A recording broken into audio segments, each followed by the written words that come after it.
All you have to do is just say.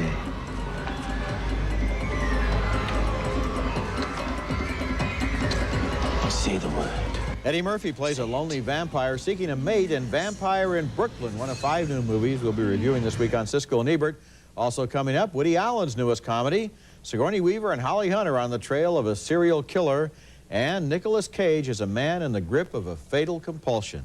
I'm Roger Ebert of the Chicago Sun-Times. And I'm Gene Siskel of the Chicago Tribune. Our first film is Vampire in Brooklyn, and after knocking Eddie Murphy's last few pictures, I was hopeful for this one because Murphy was doing what critics have long requested, including the two of us, work with a solid director and co-star with a strong woman. Alas, his latest picture still stinks. Eddie Murphy's film career has bigger problems, I guess, than I thought. In Vampire in Brooklyn, Murphy plays a vampire from the Bermuda Triangle who comes to New York looking for a mate. But first, an early scene establishing him as a vampire as he comes to the aid of a numbers runner played by Kadeem Hardison. I've been stabbed, and I've been hanged, and I've been burned. Even broken on the rack once, but I've never been shot before. Kind of itches a little. Who plays Murphy's prospective love partner? It's Angela Bassett, Oscar-nominated for her strong portrayal of Tina Turner in What's Love Got to Do with It. However, their romantic scenes together seem tame. I haven't felt like this since... God, I've never felt like this. How would you like to feel like this every night? Is that a trick question? The movie is also stopped cold every time Murphy pops up disguised in a cameo role, here playing an Italian-American punk. Police brutality! You're the police! Something with the same... Amorini, so train me and you right now, eh?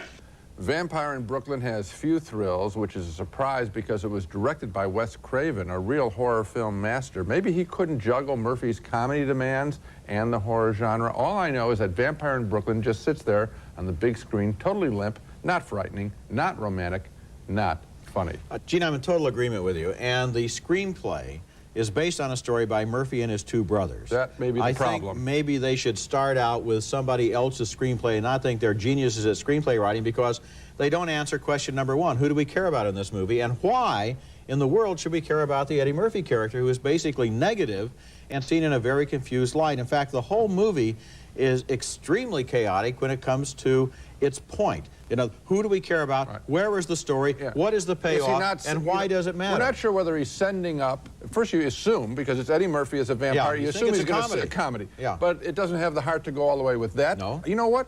Maybe the best solution is he goes and makes another concert film on film because I don't know. This movie, at one point early in the film, one of his co-actors says, don't pull that Blackula stuff on me. And it reminded me, Blackula is a better movie than this. Absolutely. This looks like a movie from the early 70s blaxploitation period, and it looks like a bad one from that period. Okay, next movie. Our next movie is Mighty Aphrodite, one of the best and most ingenious of Woody Allen's comedies, starring Allen and Helena Bonham Carter as a sports writer and a gallery owner who adopt a baby boy. Although Allen in the movie is originally against the idea of adoption, he soon finds little Max, the apple of his eye. But it's not long before the bright kid is asking difficult questions. Who's the boss between you and Mommy? What is the question? Who's the boss between you and Mommy? Who's the boss? You have to ask that? You don't know who the boss is between me and Mommy? No. I'm the boss, okay? Mommy is only the decision maker. You know, there's a difference between,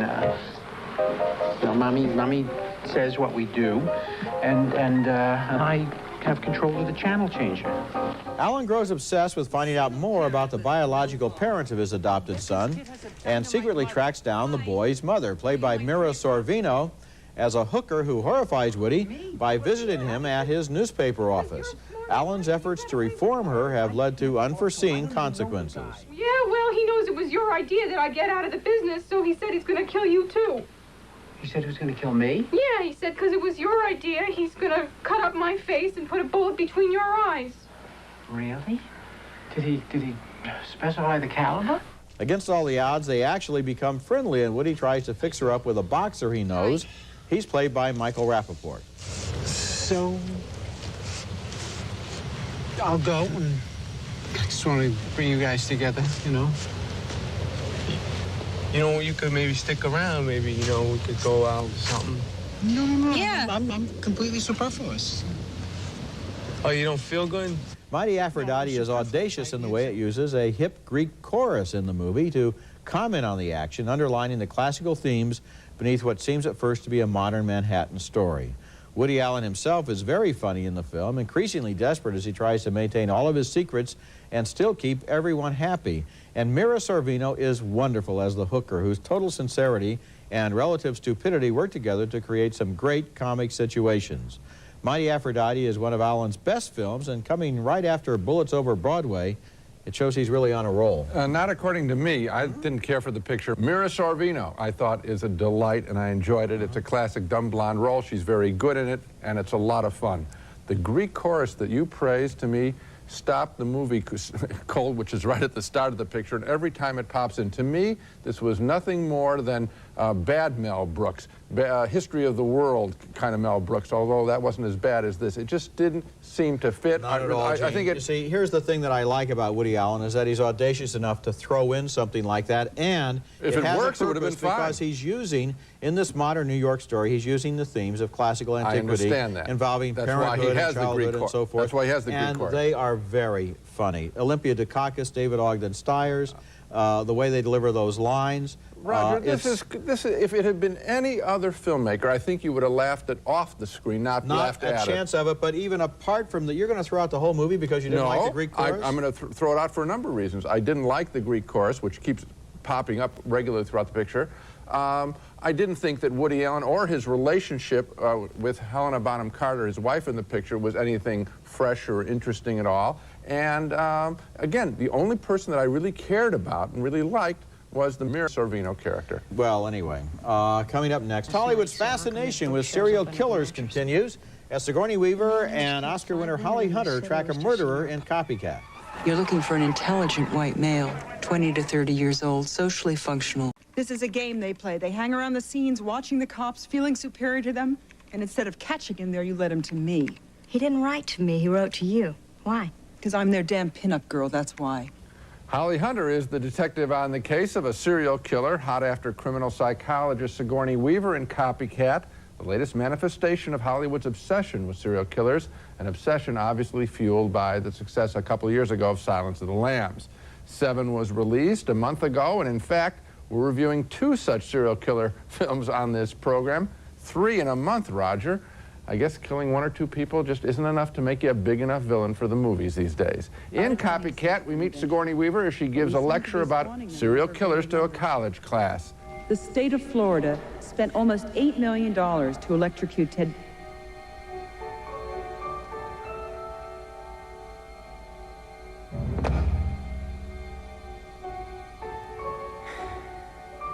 Sorry.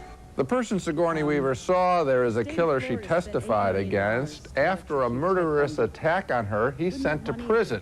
Eventually, she meets up with a detective played by Holly Hunter, and the 2 women talk about some recent local murders. It's the Boston Strangler. He's imitating Albert DeSalvo's crime scene right down to the kinky little details. Are you telling me this guy's copycatting a serial killer's been dead for 20 years? The plot thickens when Hunter finds the killer now imitating another famous mass murderer. Yeah. Was the body found near a no dumping sign? Yes. Like this? I could have taken that picture this morning. He's switched. From DeSalvo to Bianchi and Buono, the Hillside Strangler, 2 men, 2 kinds of spurn. Very witty, our God. The gimmick in Copycat is that Weaver's character has been so traumatized by the attempt on her life that she's become agoraphobic, afraid of getting out of her apartment and meeting people.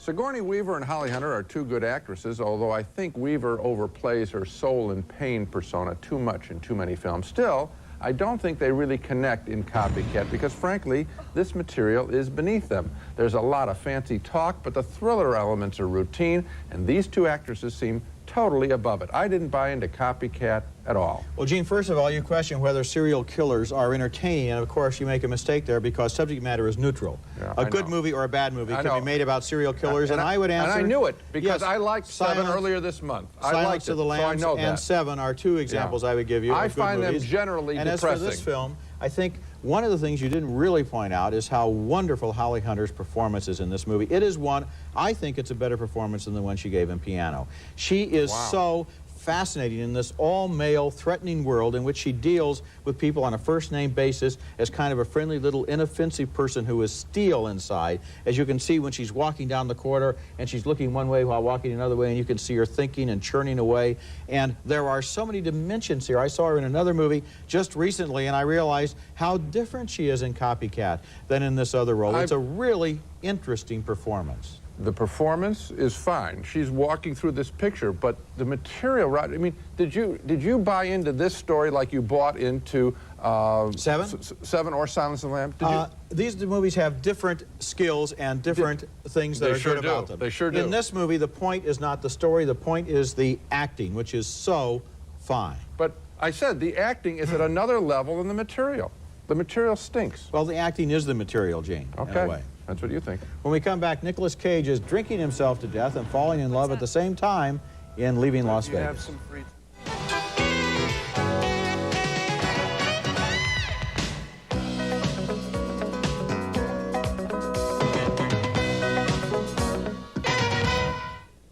My room's not far. It's the whole year in. You can drive with me if you want, or we can walk. Or I could give you money for cab fare. In the car. Really, whatever you want. Why don't you give me the money in the car?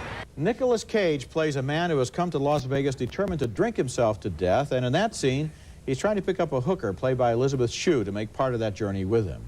Their love story forms the center of Leaving Las Vegas, a romantic and heartbreaking and operatic new film that is clearly one of the year's best. One of the remarkable achievements of the movie is the way Nicolas Cage plays a man who is drunk in nearly every scene, and yet somehow keeps a lid on it so he doesn't turn into an exaggerated movie stereotype. Why are you killing yourself? Interesting choice of words. I don't remember. I just know that I want to.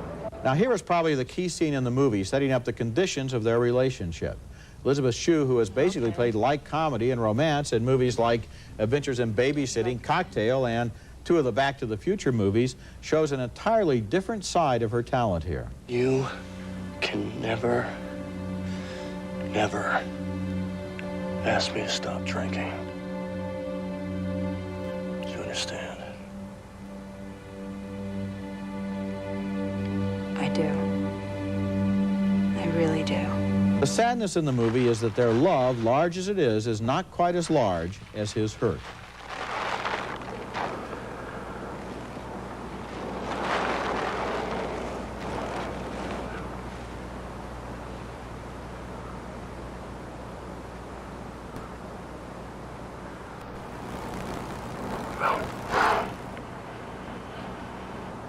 Looks like I'm with the right girl. The movie was written and directed by Mike Figgis, who specializes in such film noir as Stormy Monday and Eternal Affairs. And he based this script on an autobiographical novel by a man named John O'Brien, who killed himself just 2 weeks after signing the film deal. Here is a movie about love and self-hate, about romance and alcoholism, played out against the 24-hour-a-day indifference of Las Vegas. It is a great film. It is a great film, and it's going to make my list of the year's 10 best, too, and I'm really glad you like it. I've been describing Nicolas Cage as one of our best actors for a number of years now, a guy taking more risks than anybody else. Usually he takes them with outward behavior. Now, in this picture, he's keeping it all pretty much bottled inside, and he's still exciting. So he doesn't have to be a mannered actor to be a really fine actor, and that's a great development for him. Elizabeth Shue, you mentioned, this is a blossoming role. Mike Figgis, again, credit for him. This guy is a real director. He doesn't dumb it down in any of his pictures. He writes smart characters, dealing with very real problems. He keeps it at a reality level. No matter what the setting, it's a great piece of work. Here is a movie that was made on a small budget. They shot this movie in 16 millimeter on the streets of Vegas without, you know, getting permission from the cops or anything like that. They just went in and shot it because they knew exactly what they wanted, and they didn't want to compromise. You can understand what could have happened to this movie if studio executives got their hands on it, you know. Start with the ending. Can't end like that, you know. No. Oh, is he going to be drunk all the time? No. And he is drunk all the time, and he doesn't play it like the kind of character that you get tired of watching. He is drunk, and at the same time, he's fascinating. Also, the Vegas setting, here are the people that you do pass along the streets. The quarreling couples, the people with the little bitter edge to them. It's all very real. Superb piece of work. Wonderful film. Coming up next, Never Talk to Strangers, another serial killer story. This one starring Antonio Banderas and Rebecca De Mornay. What are you doing in my apartment? Looking for you. In Never Talk to Strangers, it's Rebecca De Mornay who gets the criminal psychologist role, and you know what that means, yes?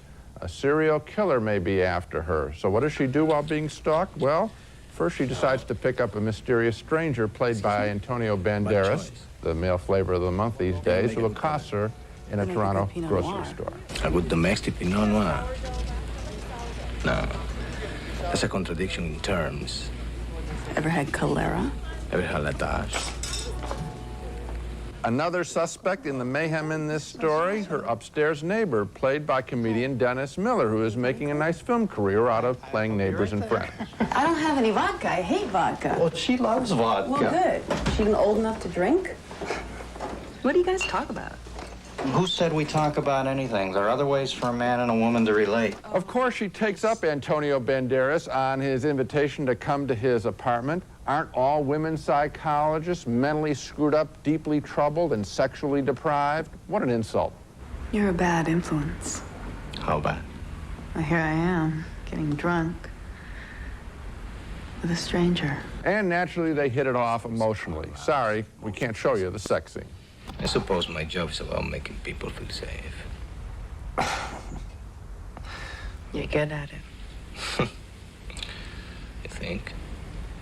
A lot of this film is absurd, making Never Talk to Strangers almost bad enough to be good. It doesn't have the high-minded pretensions of Copycat. All it offers is that sex scene with some cheap thrills. I didn't enjoy it. I don't recommend it, but I appreciated the honesty of its intentions compared with Copycat. Still, thumbs way down for me on Never Talk to Strangers. Rebecca De Mornay is a very good actress, and she's actually good in a couple of scenes in this movie. But the movie itself, as you mentioned, is a complete mess, and I'm surprised that a director like Peter Hall could have directed this or signed off on the screenplay. Here's a guy who's made distinguished movies. He's been very distinguished on the stage in London, and the ending of this movie is complete up for grabs. It's like the screenplay landed at random in front of them, and they started shooting. Well, it. they worked out a story that is so convoluted and preposterous that it is like, you know, they could throw a dart at anybody and you say, okay, that's the movie. Coming up next, our video pick of the week, an award-winning Holly Hunter performance as good as her work in Copycat. The Century Plaza, offering the finest in luxury service in Southern California style, adjacent to Beverly Hills and LA's fashionable West Side. The Century Plaza Hotel and Tower, a Westin hotel. Holly Hunter got a lot of praise in 1993 for her work in The Piano, which won her an Academy Award as Best Actress. But my favorite Hunter performance from that year took place in a made-for-cable movie with the wonderful name, The Positively True Adventures of the Alleged Texas Cheerleader Murdering Mom, for which she won an Emmy. In the movie, she plays a totally self-centered Texas woman who wants her daughter to make the cheerleader squad and will do anything to help that happen, even if it means murdering the mother of one of the girl's rivals in order to distract the competition. How much would it cost to have somebody put down? Huh? I don't know, 10, 15, 20,000. That's a lot of money, isn't it?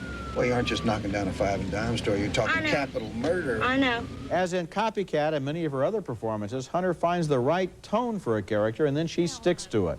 What should I wear for jail? Should I change into some jeans?